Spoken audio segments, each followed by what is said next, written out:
Top of the morning, everybody. Eric SOLOBOX out in the shop today. It's Sunday morning. I've got to ship panniers first thing tomorrow morning, so I need to get this stuff assembled. Death of the KLR 650. I just bought the Royal Enfield Himalayan 450.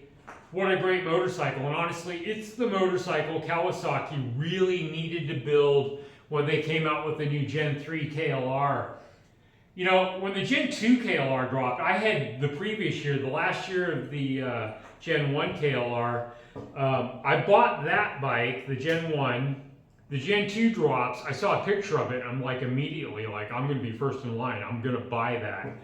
Gen 3 dropped, and I was like, what the hell are you thinking, Kawasaki? Basically all they did was add fuel injection, which yeah, it needed, but they probably did that basically because they practically had to. They didn't fix the one thing that the bike really needed to have fixed, which was the 5-speed transmission. That was the one thing. You know, how many engines do you need to make with those old castings before you'll finally be willing to put some effort in? The bike needs a 6-speed transmission. It always did need a 6-speed transmission. And it's the one thing they really needed to fix. It's the one thing I really, when they were doing the development part of the Gen 3, there was a lot of speculation online about what we were going to end up with for a motorcycle. And the one thing I really wanted them to fix was the transmission. I think a lot of other people did too. And typical of Japan and their motorcycle manufacturing, they didn't fix what needed to be fixed. They gave as little as possible, and now I think that the KLR is probably going to end up discontinued as a result. You know, if they had done the things that really needed to be done to the bike, I think they would still have something that has a place in the market. You know, when I was buying my Himalayan, which is $1,000 less than a KLR, I said to the dealer, I'm like, who's going to buy a Gen 3 KLR? And he looked at me and goes, nobody. You know, you could also go and get the new Ibex 450 for basically the same money. Both the Ibex and the Himalayan are both better motorcycles than the Gen 3 KLR by a long shot. And, who's going to buy a KLR when you can get two bikes that are both better than a KLR? Nobody, is the answer. And so I have a feeling that what's going to end up happening is there's a lot of buzz right now that Kawasaki's working on a twin that's supposed to come out in 2026. I think that bike is probably going to replace the KLR, even though I don't want a twin, I want a single.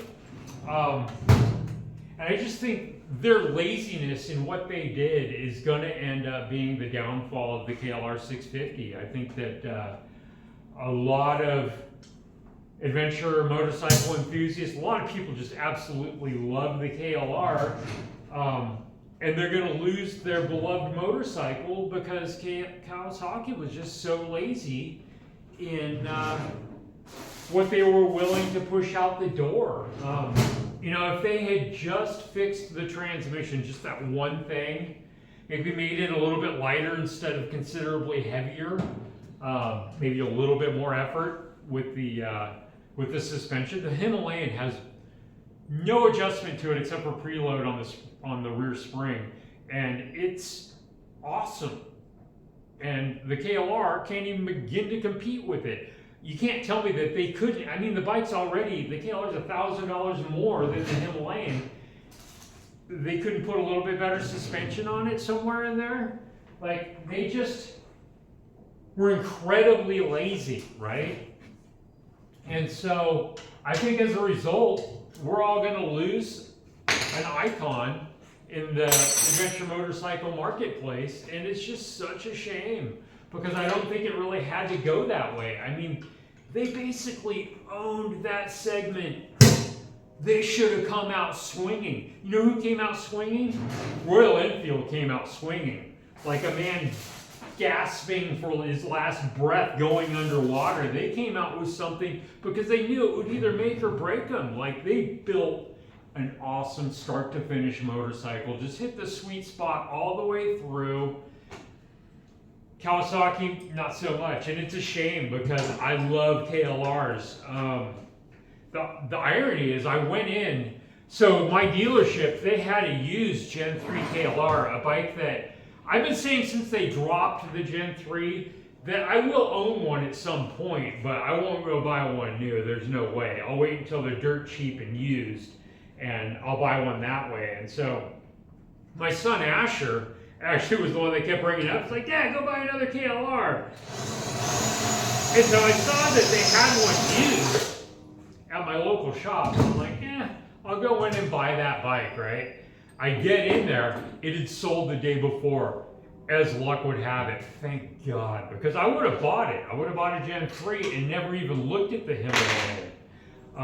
The reason I ended up with the Himalayan was my guy at the dealership was like, I'm selling more of these than everything else. And I went home that night, did a little bit of research. Actually, he offered to loan me one. He said, I'll loan you one for a couple of months. Yeah, you get that from your dealership? Probably not. Where was I going with that? So, anyway, I would have never looked at the Himalayan. I would have never even considered it. I just thought it was kind of weird looking and probably, I didn't get it at all, right? So glad. So what I ended up telling him was, okay, I'll come in tomorrow and I'll do a test ride. I'll take one out and ride it. And man, I'm so glad I took that test ride. I got straight on the freeway. Can it do freeway speed? Did one exit, came back, said, yeah, I'm going to buy one. So grateful that I did. It's exactly the bike that Kawasaki really should have built and didn't. And I just don't understand why, because now they've got to compete with bikes from other countries that are simply better machines and less money, and nobody's going to buy the KLR, I don't think. And I think it's probably going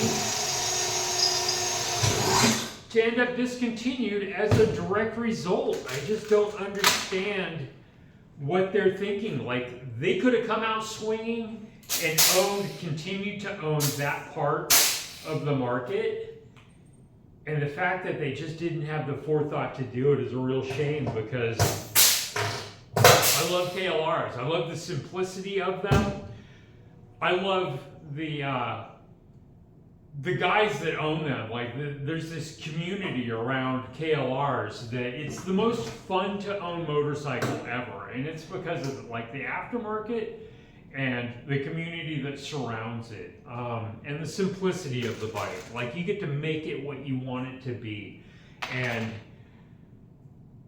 actually, ironically, when I was talking to my dealer about what I wanted to do, the reason I wanted to buy that Gen 3 KLR was to start making more YouTube content and try to boost up my box sales.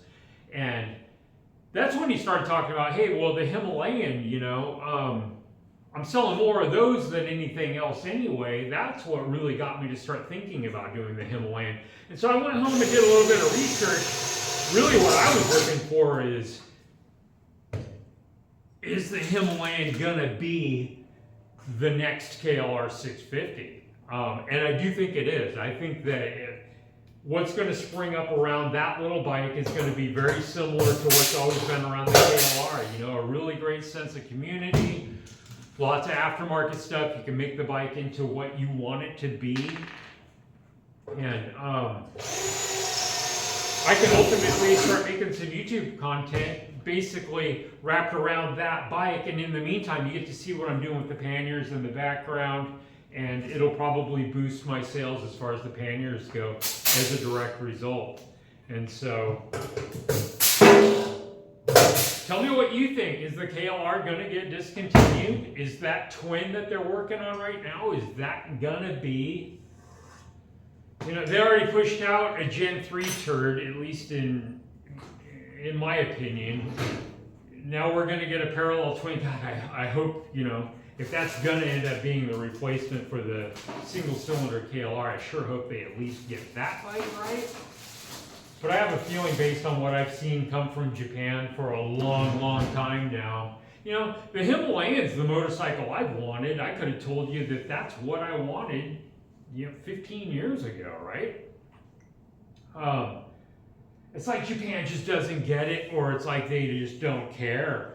But I do think that Royal Enfield, I think they did get it, and they knew that, if they pushed out a motorcycle that people wanted, it'll generate sales, and they will steal away that KLR crowd. They already stole me away from it.